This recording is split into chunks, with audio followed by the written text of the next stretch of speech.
The message of hope and call to action from President Biden during his first speech to a joint session of Congress last night. Mr. Biden is calling for a big bet now on the country's future with trillions with a T of dollars of new government spending. After the speech, CBS News ran a snap poll finding 85% of those who watched the speech liked what Joe Biden had to say in it, although an asterisk on this, we should point out slightly more than half of those polled identified as Democrats in the first place. We've got Weijia Jiang for us at the White House covering all this. Weijia, good morning to you. There was a lot in this speech, including some of the dangers facing the country.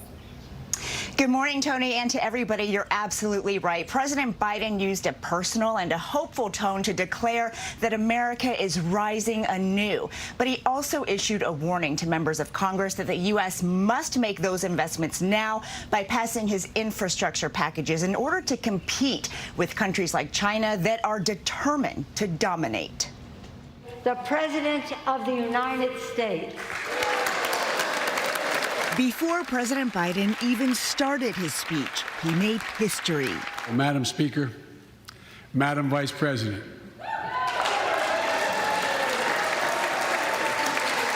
no president has ever said those words from this podium. For the first time, two women flanked the president as he promised brighter days ahead.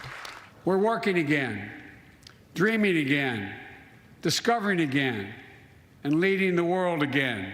In a setting unlike any before it, with pandemic safety protocols hard to miss, Mr. Biden highlighted his accomplishments, signing a massive COVID-19 relief plan into law that included direct payments to Americans, administering more than 200 million doses of the COVID-19 vaccine, and creating more than 1.3 million new jobs. More jobs in the first 100 days than any president on record.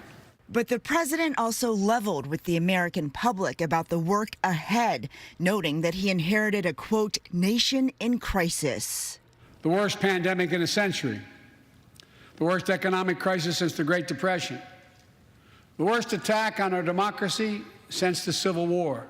It was that January 6th attack on the Capitol the president said foreign adversaries would bank on keeping Americans divided. He's betting against that. They look at the images of the mob that assaulted the Capitol as proof that the sun is setting on American democracy. But they're wrong. You know it, I know it. But we have to prove them wrong. President Biden urged Congress to pass a pair of sweeping infrastructure proposals, the American Jobs Plan and the American Families Plan. We can't be so busy competing with one another that we forget the competition that we have with the rest of the world to win the 21st century. And he pushed lawmakers to pass the George Floyd Justice in Policing Act by the anniversary of Floyd's death next month. Congress should act.